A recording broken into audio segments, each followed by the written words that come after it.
On this day 100 years ago, the 11th hour, the 11th day, the 11th month, an agreement called an armistice was reached between the Allied countries of World War I and the country of Germany. A truce, a ceasefire, exactly 1 year later, on the 11th hour of the 11th day of the 11th month in 1919, an official agreement was reached which ended the First World War, the Treaty of Versailles. This was meant to end all wars, but unfortunately, as you know, that's not the way it worked out. On behalf of Whatcom County District Fire Chief Christopher Carlton, Assistant Chief John Shields, Fire Commissioners Willem Mersing, Virginia Lester, and Patrick Harper, we thank you for joining us together in unity for this International Remembrance Day ceremony. Really, it's important for us to remember on this day, particularly given the unique community that we share between Canada and the U.S. here in Point Roberts. I'd like to call upon one of Point Roberts' most colorful characters, Lieutenant Colonel Ronald Swalling, United States Army retired, accompanied by our own Esther Rosenthal for the singing of our national anthem.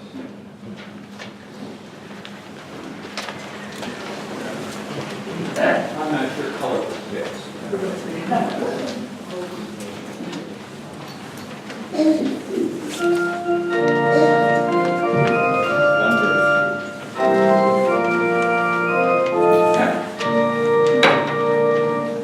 Oh, say, can you see by the dawn's early light what so proudly we hailed at the twilight's last gleaming, whose broad stripes and bright stars through the perilous fight o'er the ramparts we watched were so gallantly streaming, and the rocket's red glare brought on bursting in air, gave proof through the night that our flag was still there.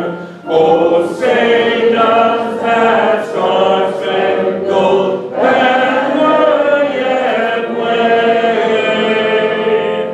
o'er the land of the free and the home of the brave?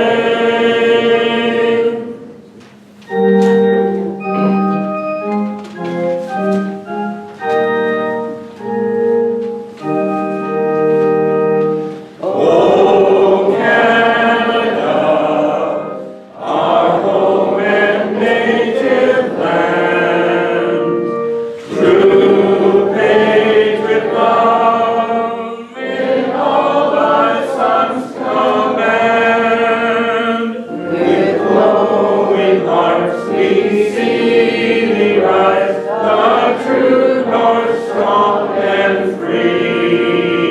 From and wide, oh Canada, we stand on guard for thee. God keep our land glorious and free.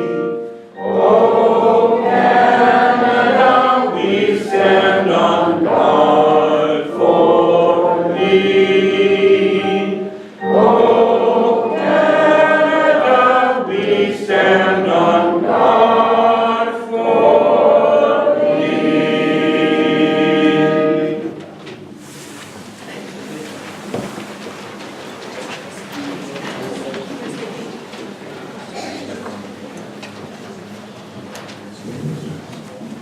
As our Chief Carlton is away on business today, we call upon another very colorful character here in Point Roberts.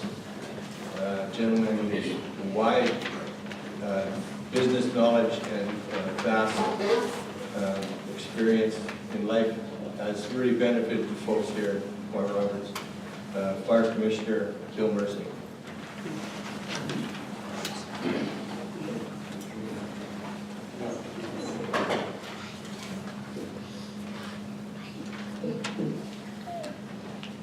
Powerful, right? Well, I think you're more powerful than I am.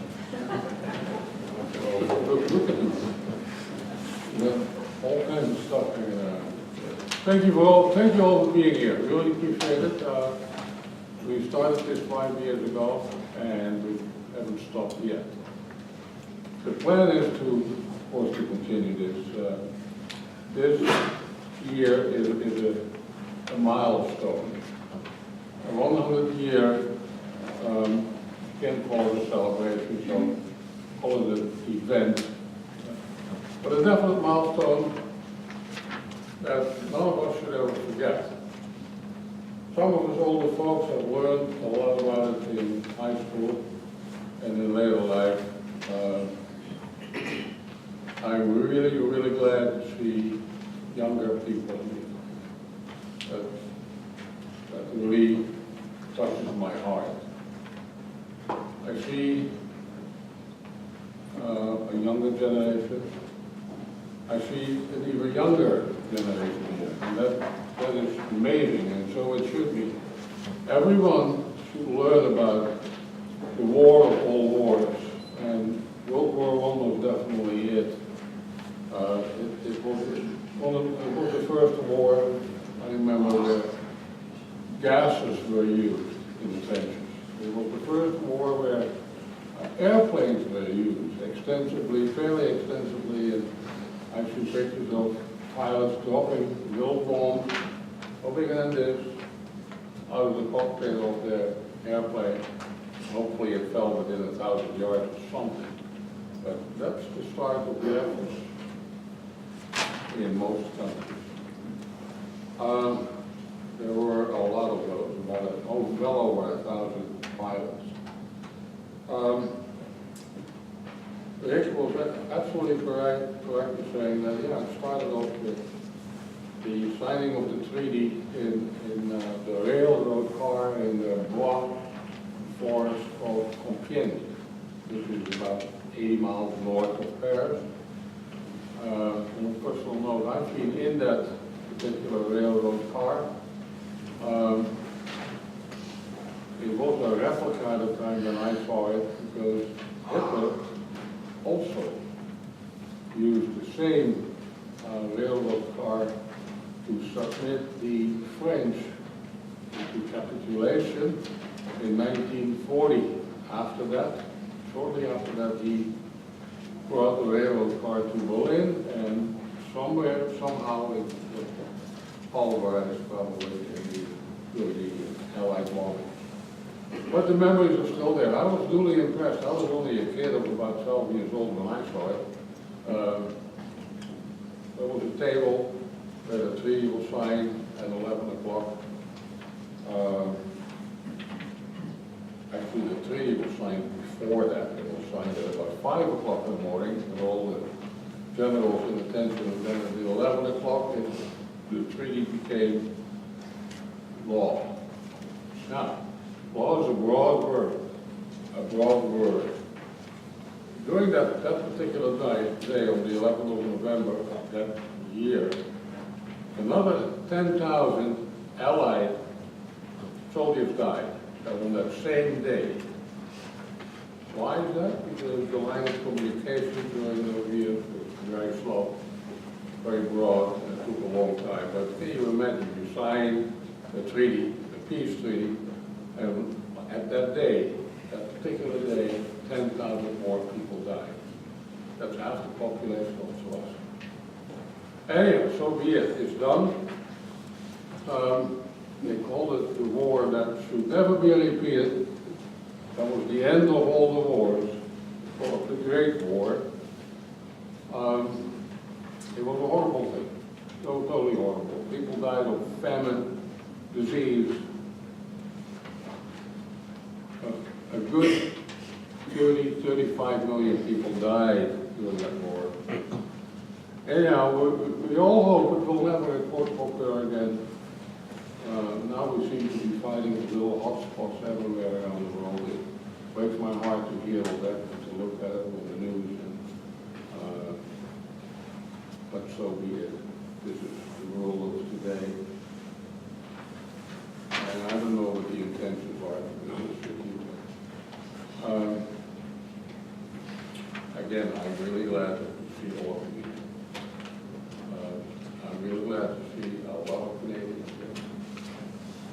And like I said before, I'm really glad to see young people. Really touches my heart. On behalf of the fire district, on behalf of my two other commissioners, Mr. West and Mr. Harper, thanks again, and a special thanks to Captain Borderville, who is here as well with his team of firefighters in the back. They set this all up. And last but not least, Ricardo, I'm really glad you bought donuts this year. I might even take one home if nobody else takes it. Thank you again, and hope to see you again next year.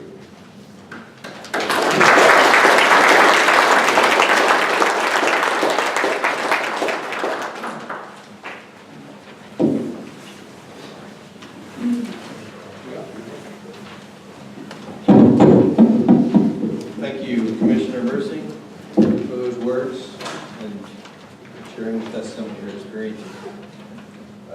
I'd like to call upon our own Esther Rosenfeld, very talented Esther, who can be seen entertaining us, whether it's at the July 4th parade or here behind her working. I grew up in a small town in eastern Pennsylvania. My ancestors were from the Alsace-Lorraine area, where they had a French name, but they spoke a dialect of German. And they came over to the U.S. in 1711.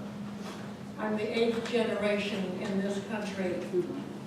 And the small town was northwest of Philadelphia and almost 100 miles west of New York City. My grandfather built a big 3-story brick house for his 10 children in 1900. That was the year my mother was born.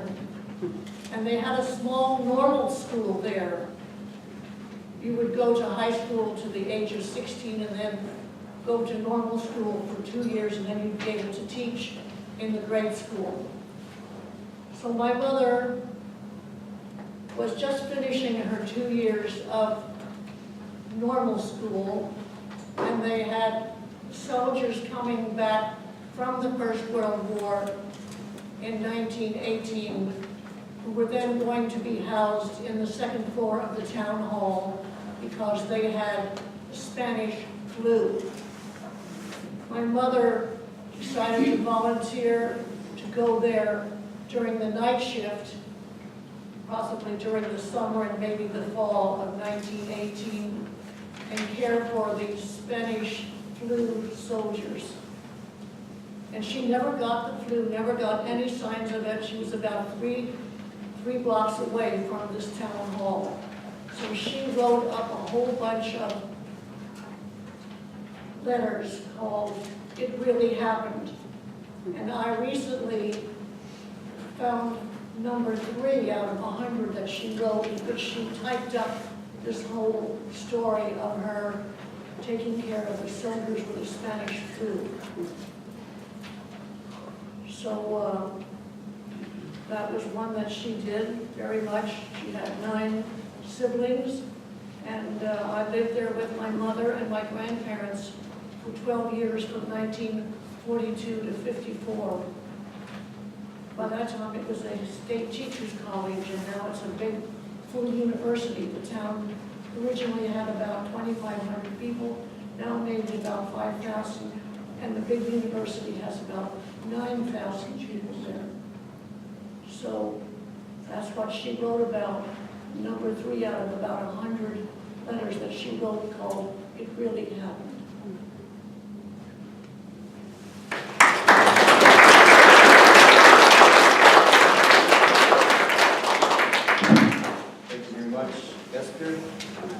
call upon Andrew Kent from the Royal Canadian Air Force Volunteer Reserve.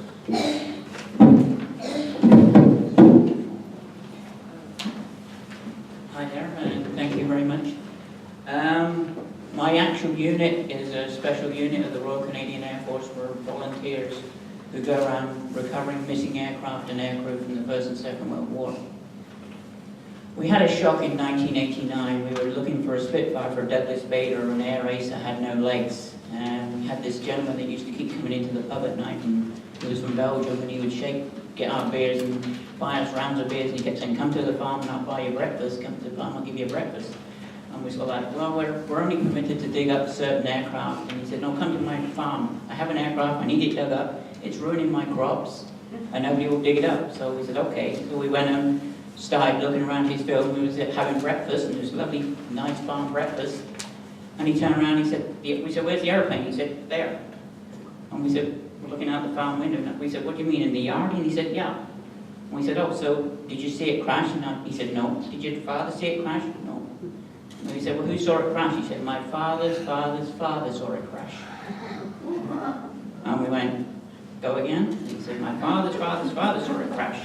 And he said, I have the tail of the airplane. And we said, oh, great, that will help us recognize the plane, that we can get the permit. So we went into the barn, and he had this piece of cloth in the barn. And one of the guys turned around and said, oh, shit.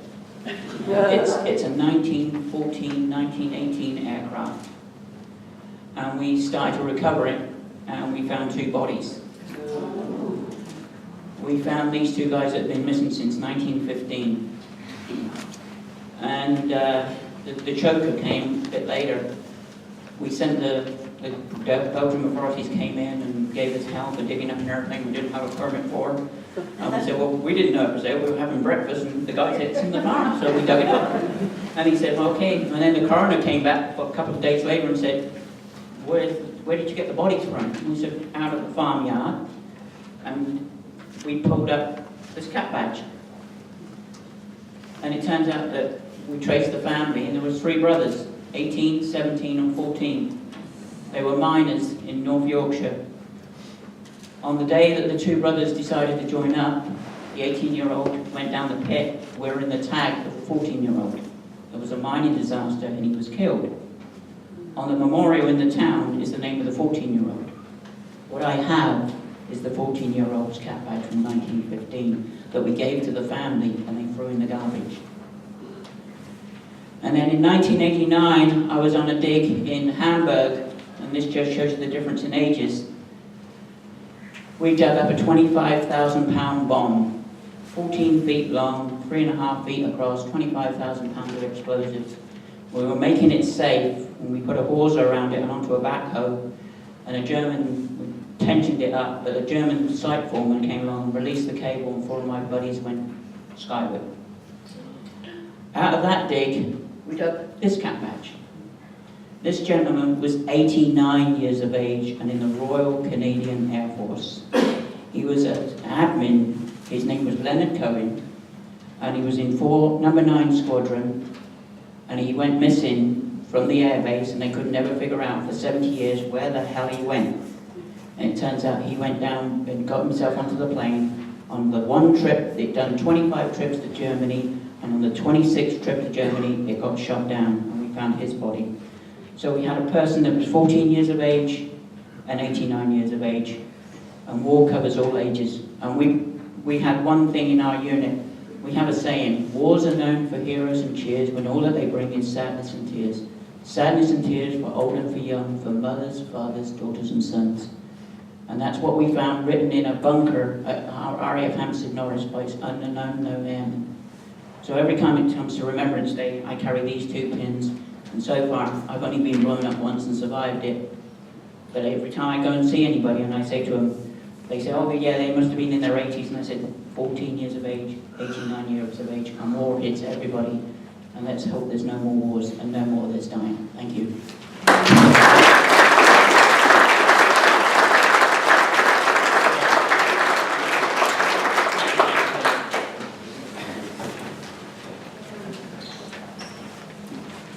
Thank you very much, Andrew. Our next speaker is going to share a poem with us that he wrote Captain Harold Lowe, formerly a captain with the Royal Canadian Air Force.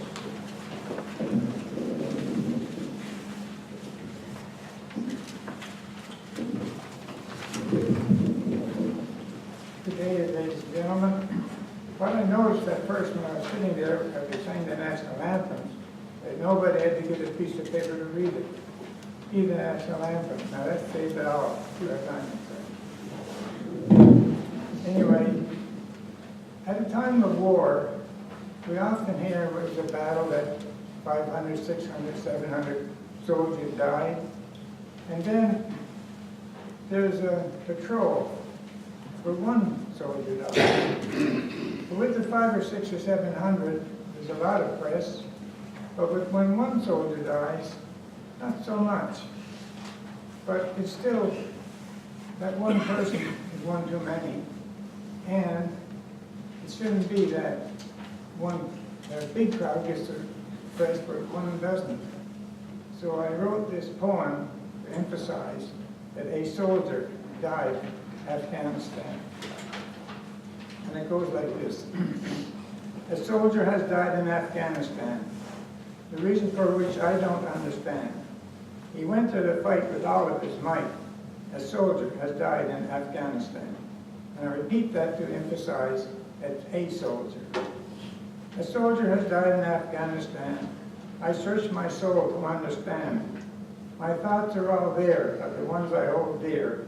A soldier has died in Afghanistan. A soldier has died in Afghanistan. The leaders all try to understand. But the dreams in the night bring nightmares of the fight. A soldier has died in Afghanistan. A soldier has died in Afghanistan. Friends and neighbors don't understand. But there must be a way to end this fray. A soldier has died in Afghanistan. What if the mothers took over the Corps? It has never done before. What mother would send her child to war? A soldier has died in Afghanistan. A soldier has died in Afghanistan. If they can save the human race, they will put a smile on Uncle Sam's face, and no soldier will die in Afghanistan.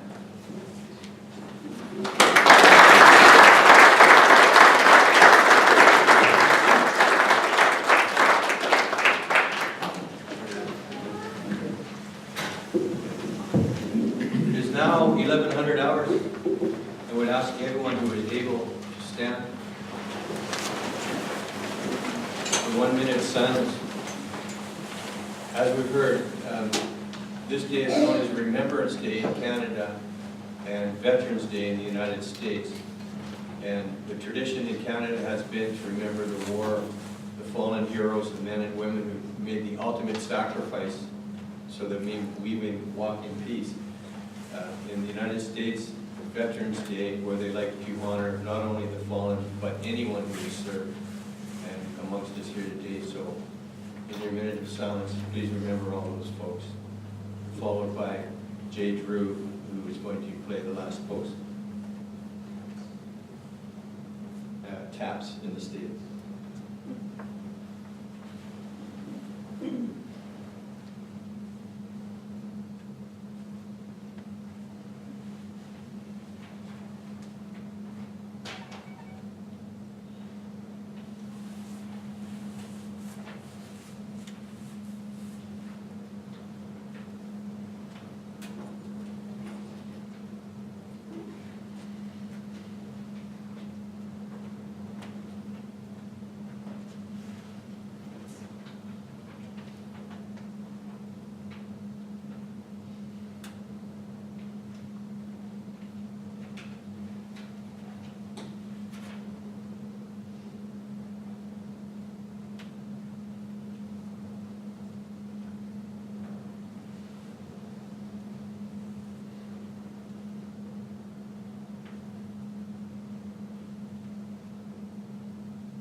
thank you very much, folks, everyone for coming out.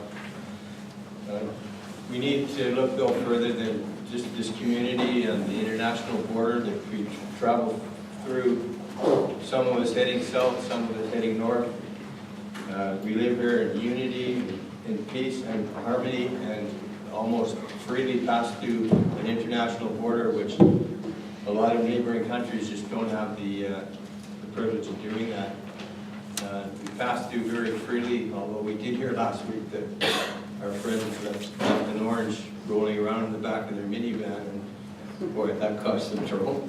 But we're a very fortunate community here, and we hope everyone remembers that all through the year. Thank you. And we also like to thank Jeanette Mersing, Gina Fiorillo, and Shannon Thompson, who prepared some donuts and coffee for everyone. Thanks.